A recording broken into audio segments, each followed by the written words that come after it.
मैं जानता हूं तुम में से कई लोग अपने ही मन से संघर्ष कर रहे हो।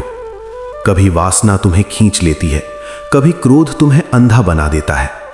उस क्षण तुम्हें पता होता है कि यह गलत है, फिर भी तुम स्वयं को रोक नहीं पाते। आज मैं तुम्हें इस रहस्य का उत्तर देने आया हूं। जब वासना मन पर छा जाती है तो विवेक कमजोर पड़ जाता है। जब क्रोध हृदय में उठता है तो शब्द और कर्म दोनों कठोर हो जाते हैं। बाद में मनुष्य पछताता है, पर उस समय वो स्वयं को नियंत्रित नहीं कर पाता। तुम अपने आप से कहते हो, मैं ऐसा क्यों करता हूं? मैं अपने मन को क्यों नहीं रोक पाता? क्या मेरा मन मुझसे अधिक शक्तिशाली है? यही वो स्थान है जहां अधिकांश लोग हार मान लेते हैं। सुनो, तुम्हारा शत्रु संसार में कहीं बाहर नहीं है। तुम्हारा सबसे बड़ा शत्रु तुम्हारे भीतर छिपा हुआ है। असंयमित इच्छा और उससे उत्पन्न होने वाला क्रोध, यही दो शक्तियां मनुष्य को पतन की ओर ले जाती हैं। मैंने अर्जुन से भी कहा था, वासना ही क्रोध बनती है। जब इच्छा पूरी नहीं होती तो वही इच्छा क्रोध का रूप ले लेती है, और क्रोध से उत्पन्न होता है भ्रम। भ्रम से नष्ट होती है स्मृति, और स्मृति के नष्ट होने पर बुद्धि भी नष्ट हो जाती है। जब बुद्धि नष्ट हो जाती है तो मनुष्य अपने ही जीवन को नुकसान पहुंचाने लगता है। वो ऐसे निर्णय लेता है जिनका परिणाम उसे स्वयं भी दुख देता है। इस प्रकार वासना और क्रोध धीरे धीरे जीवन को अंधकार में धकेल देते हैं। सबसे पहला कदम है जागरूकता। जब तुम्हारे भीतर क्रोध उठे तो तुरंत प्रतिक्रिया मत दो। जब मन में वासना उठे तो स्वयं को एक क्षण के लिए रोक लो।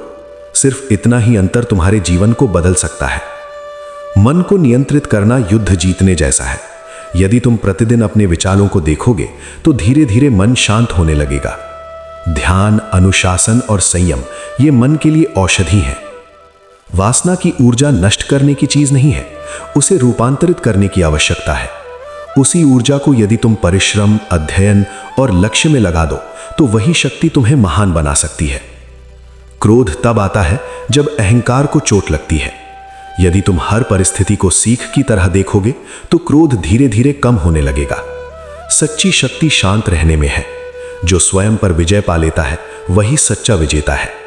जिस दिन तुम अपने मन को आदेश देना सीख जाओगे, उस दिन वासना और क्रोध तुम्हें नियंत्रित नहीं कर पाएंगे। तुम परिस्थिति से ऊपर उठ जाओगे। तुम्हारा निर्णय तुम्हारी बुद्धि से होगा, भावनाओं से नहीं। याद रखो, मनुष्य वही बनता है जिसे वो बार बार सोचता है। यदि तुम अपने विचारों को शुद्ध कर लोगे तो तुम्हारा जीवन भी शुद्ध हो जाएगा। ये परिवर्तन धीरे धीरे होता है, पर यह स्थायी होता है। तुम्हें अपने मन से डरने की आवश्यकता नहीं है, तुम उससे अधिक शक्तिशाली हो। वासना और क्रोध केवल तभी तक शक्तिशाली है जब तक तुम उन्हें पहचानते नहीं। जिस क्षण तुम जागरूक हो जाते हो, उसी क्षण तुम्हारी विजय आरंभ हो जाती है।